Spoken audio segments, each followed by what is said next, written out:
भाषा एक ऐसा माध्यम है जिसके जरिए इंसान अपने विचारों को शब्दों में बूंदकर अभिव्यक्त कर सकता है। इंसानियत के विकास में भाषा का महत्व सर्वोत्तम माना गया है, लेकिन भाषा कभी एक सी नहीं रहती, वो हर बार अपना रूप बदलती है।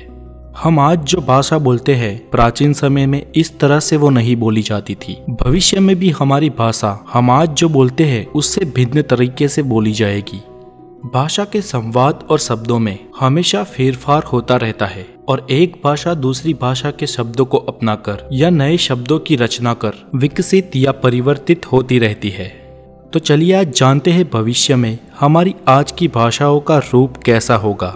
मैं हूँ हितेश गिरी गोसाई और द नॉलेज में आपका स्वागत है। आइए जानते हैं लैंग्वेजेस इन 2015।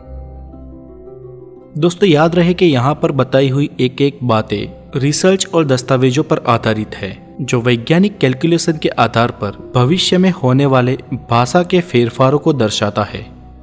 आज के समय में भले ही इंग्लिश का इतना विकास हो रहा हो, लेकिन आज भी दुनिया में सबसे ज्यादा बोले जाने वाली भाषा चाइनीज है।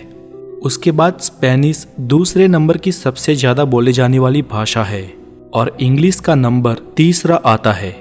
इंग्लिश के बाद विश्व में चौथे नंबर की बोले जाने वाली भाषा है हिंदी और पांचवें नंबर की अरबिक। लेकिन कहा जाता है कि इंग्लिश का इतना विस्तार हो रहा है कि भविष्य में यानी 2050 तक इंग्लिश विश्व की सबसे ज्यादा बोली जाने वाली भाषा बन जाएगी।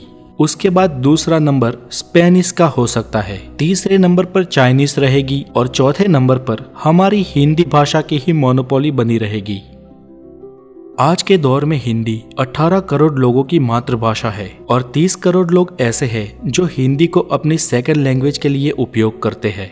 यानी भारत में आज लगभग 48 करोड़ लोग ऐसे हैं जो हिंदी को आसानी से समझ और बोल सकते हैं और दुनिया के लगभग 150 देश ऐसे हैं जहां पर कम या ज्यादा मात्रा में हिंदी भाषी लोग रहते हैं। और रिसर्च के अनुसार जानने को मिलता है कि 2050 तक हिंदी बोलने वालों की संख्या इससे दोगुनी हो जाएगी।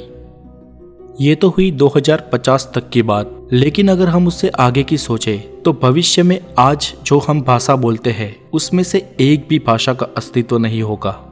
जी हाँ, 700 से 800 सालों बाद हम जिस भाषा का उपयोग करते हैं वो सारी मूल भाषाएं खत्म हो जाएगी और उसके ऊपर से नई भाषाओं का जन्म होगा। जैसे कि भारत की लगभग बोले जाने वाली सभी भाषाएं संस्कृत में से उत्पन्न हुई है। साउथ अमेरिका और नॉर्थ अमेरिका की कुछ भाषाएं लैटिन में से तथा यूरोप की कई भाषाएं ग्रीक भाषा में से जन्मी है। लेकिन आज हम देख सकते हैं कि उन मूल 3 भाषाओं के सही रूप से आज की भाषाएं कितनी भिन्न है।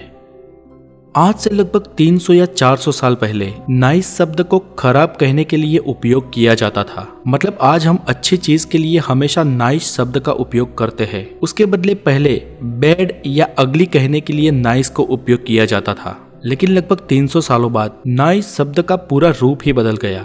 इसी तरह भाषा में कई शब्दों का परिवर्तन होता रहता है, जैसे कि दिल्ली का दिल्ली बन गया, कलकत्ता का कोलकाता कर दिया गया और वडोदरा का बड़ौदा होने की कगार पर है।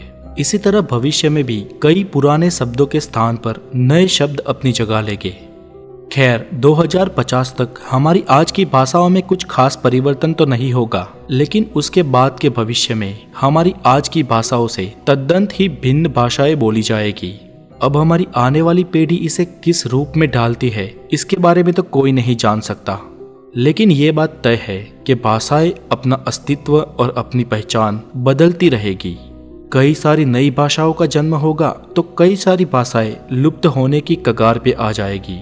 आज के लिए इतना ही। अगर आपको ये एपिसोड अच्छा लगा हो तो लाइक जरूर करें। बने रहे द नॉलेज के साथ और सदा खुश रहे। Take care.